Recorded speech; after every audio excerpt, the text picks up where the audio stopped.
to the Stronger Than My Excuses show, Small Business, Thriving, Not Just Surviving. I'm Marcus Kroek from Marcus Kroek Coaching, and I'll be your host for the day.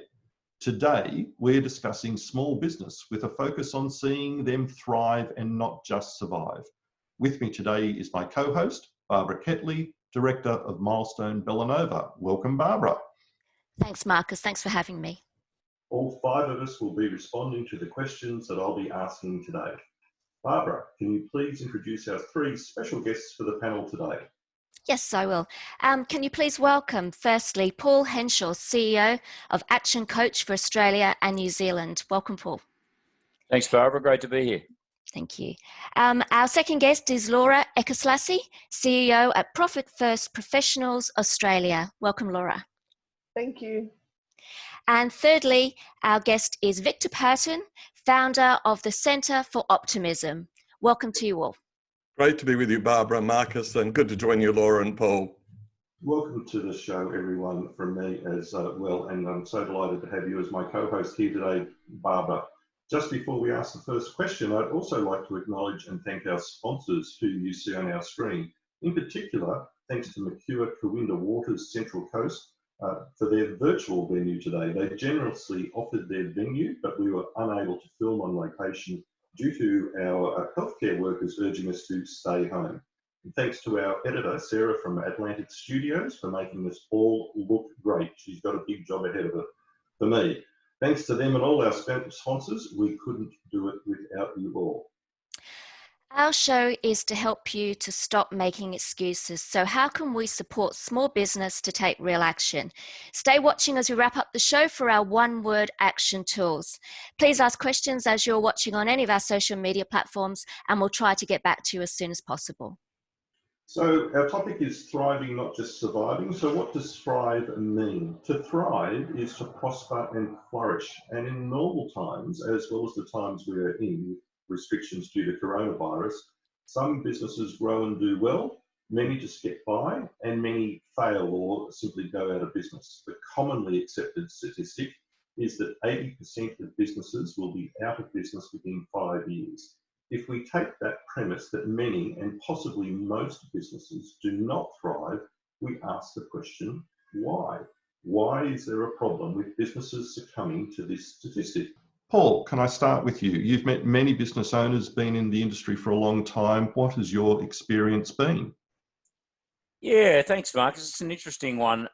From my point of view, just if I was just to try and single this down into one thing for me, it's the fact that most people go into business not to actually have a business, but in fact to have a job.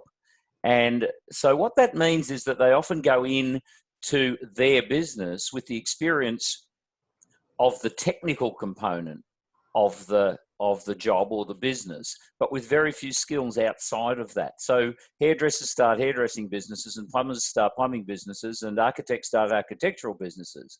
And the issue is that they have a technical competence in whatever that skill is, whatever that trade is, I would call it, but that's as far as it goes. So the challenge is that they don't have the rest of the skills that are required for a business to be successful, or for it, in fact, to go from a job to a business. And I think that's why they fail. Yeah, beautiful. So Laura, I might pass to you with that, because you deal with another part of the technical competence of a business and growing the business. What are your thoughts? Yeah, absolutely. And I agree so much with what Paul has said. It very much is a lack of business knowledge, which I think stems from even schooling. There's none of that comes through. So a person doesn't know any better. But from, I guess, my perspective and what I see with businesses all the time is that there's no clarity when it comes to the money side of the business and what it's going to cost and how, what is their break even and what profit do they actually want to achieve to be able to live a life that they need to be able to live. That people kind of jump in and go, right, I can do this, I'm great at what I do, and it'll all just kind of work out. And it doesn't, unfortunately, because there is that lack of clarity. And they've got great ideas, but not so much the expertise to implement it in a business.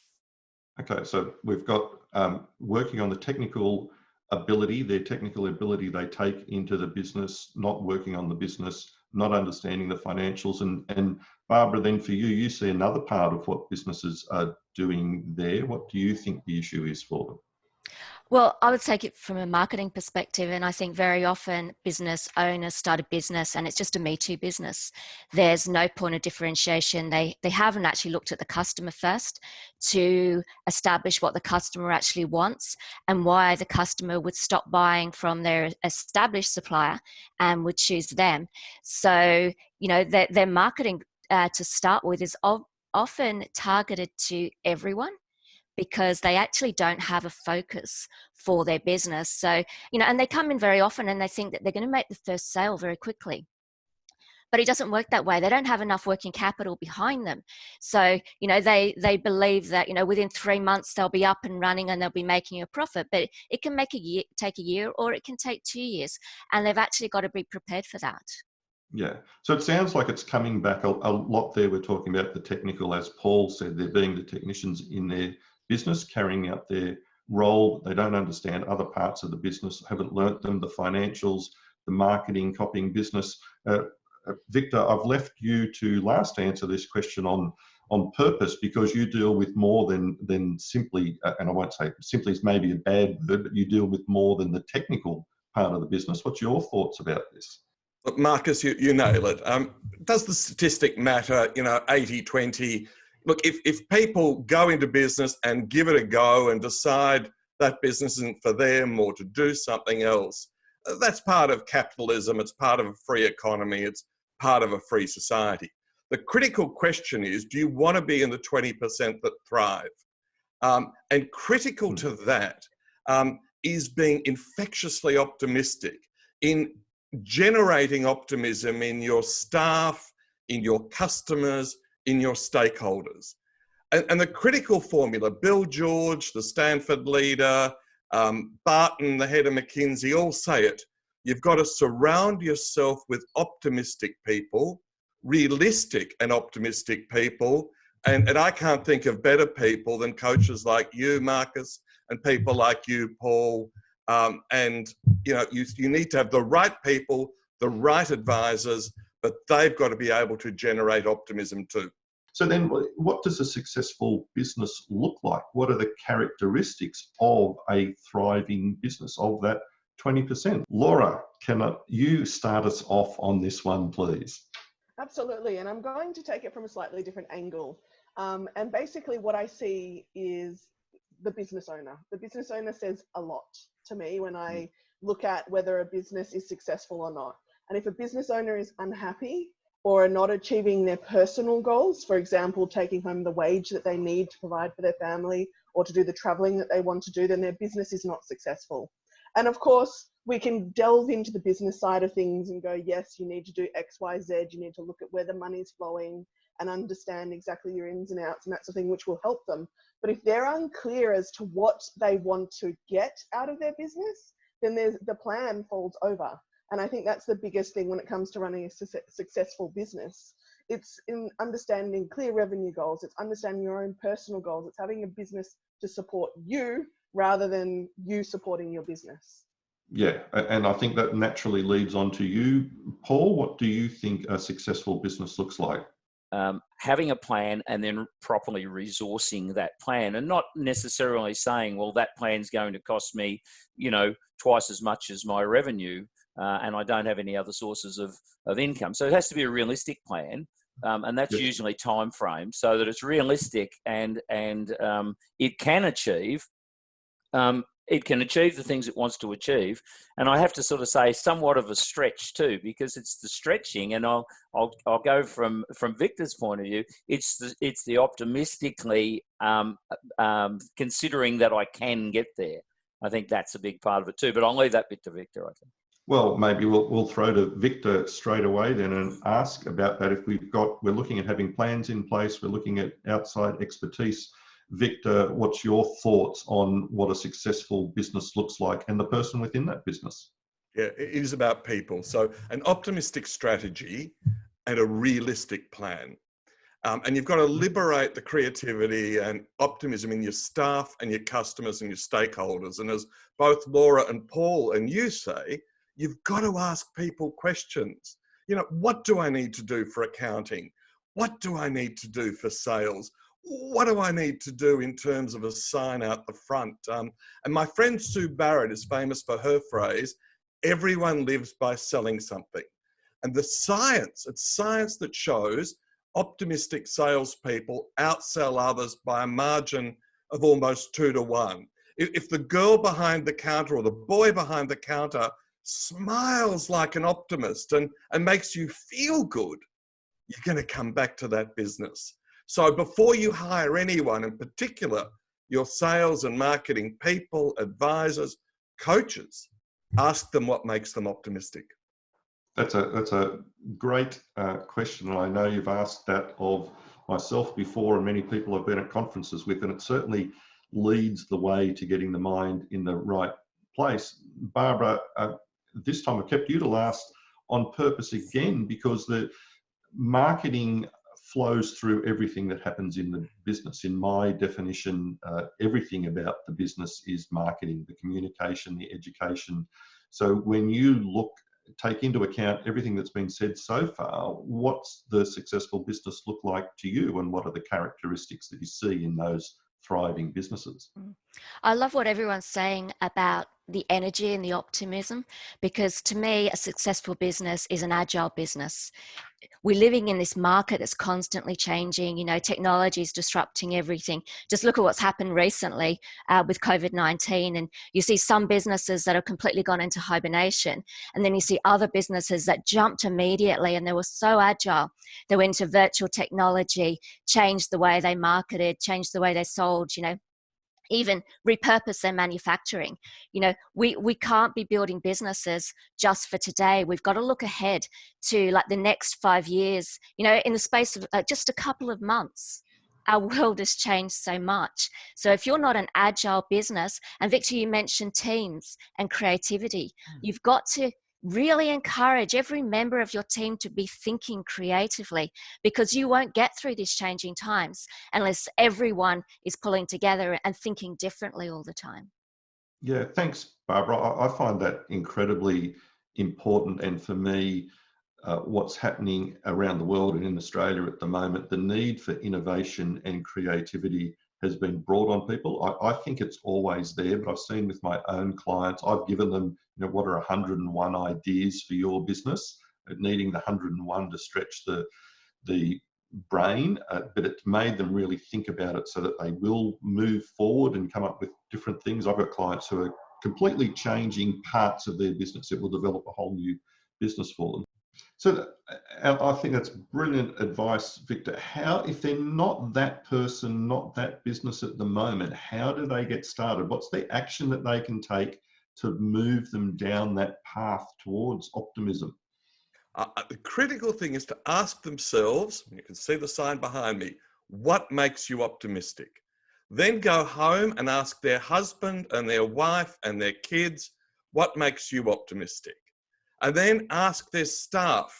I had a guy from Singapore say to me, oh, look, I give a lecture to my staff every Monday morning, and by Monday afternoon, it's worn off. And I said, have you ever asked them what makes them optimistic? And he now does that once a month in his team meetings. You don't do it every week. You don't do it every day.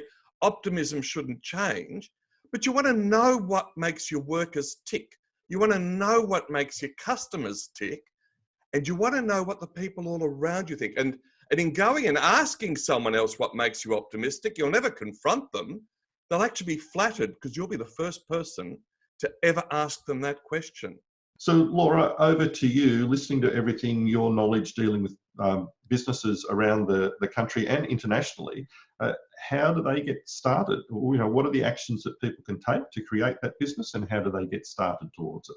I'm going to take this back to a foundation, because I think what I see a lot of the time at varying levels, and there is that sort of spiral that you continually go up and you face the same, I guess, problems in different ways. And it's because the foundations haven't been laid properly, even if you're a startup or a multi-million-dollar business. And that is very much, because this is what I deal with, it is money mastery. It is absolutely understanding and, knowing, one, where you're heading, but two, what it's going to cost you, and three, who you need to get there, because we can't always do everything ourselves. And really the biggest thing that I'd say is give purpose to your money.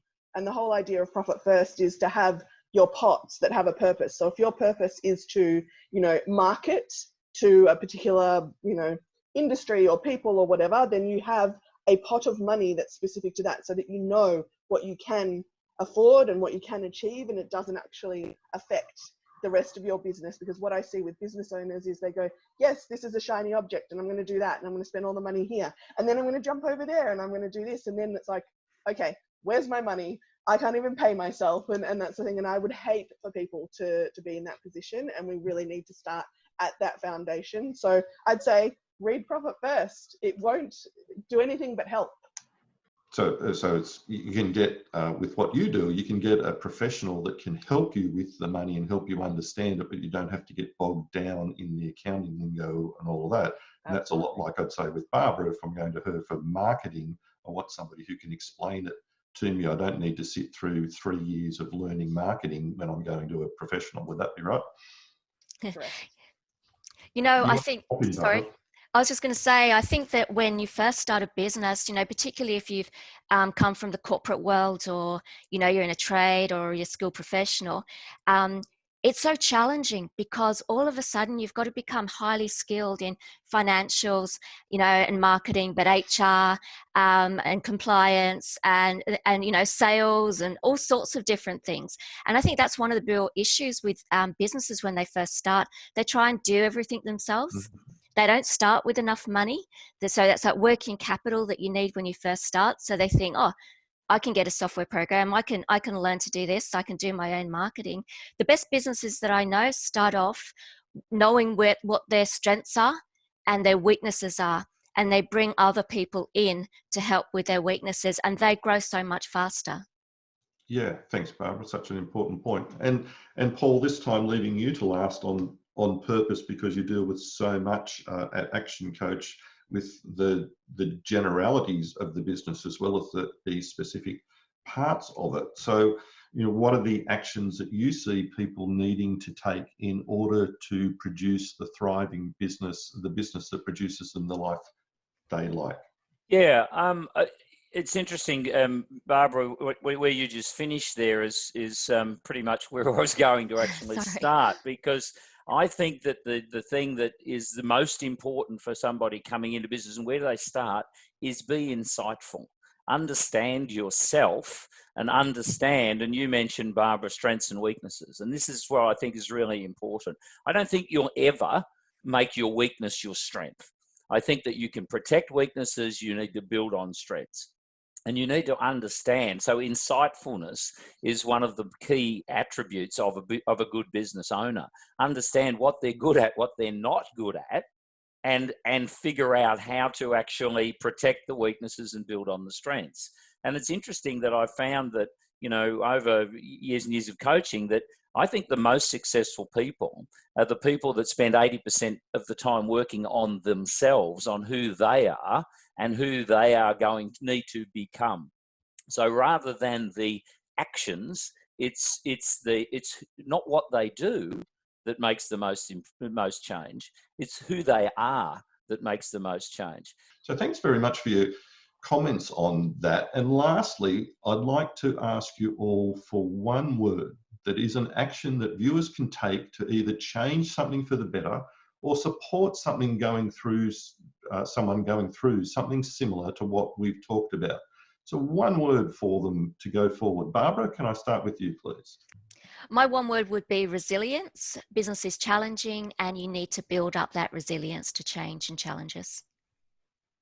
Thanks, Barbara. And Laura, how about for you? My one word would actually be clarity. You must seek clarity at all times. Beautiful. Paul? Yep, my one word is ego side. Get out of your own way. Get other people involved and stop thinking it's all about you. Beautiful. Victor, how about you? Laugh. Smile like an optimist. Laugh like an optimist. Ask yourself what makes you optimistic. Beautiful. And my one word will be action. None of it happens if you're sitting on the couch. You've got to take some action. So thank you very much for that. Thanks everyone for a great discussion and insights. I've really enjoyed having you on. We hope to bring you plenty of future episodes of this topic. So stay informed. Please subscribe to our YouTube channel. Remember, you can also watch us through all social media platforms by liking the Stronger Than My Excuses page. Please ask a question or leave a comment. We're available to support you and anyone else who may benefit from this show. Thanks again to our guests, Paul Henshaw from Action Coach Australia and New Zealand, Laura Elkaslassy from Profit First Professionals Australia, and Victor Perton from the Centre for Optimism. And to you, Barbara. Please, everyone, thank my co-host, Barbara Ketley of Milestone Villanova. Woo! Thank you, Marcus. It's been great to be here. And thank you for bringing us all together for this discussion today. And thanks also to Sarah Kroek from Atlantic Studios for editing this show. Sarah, you are amazing. You do a fantastic job. We appreciate you all supporting small business. Thanks for watching us, and we'll see you all later. Goodbye. Bye.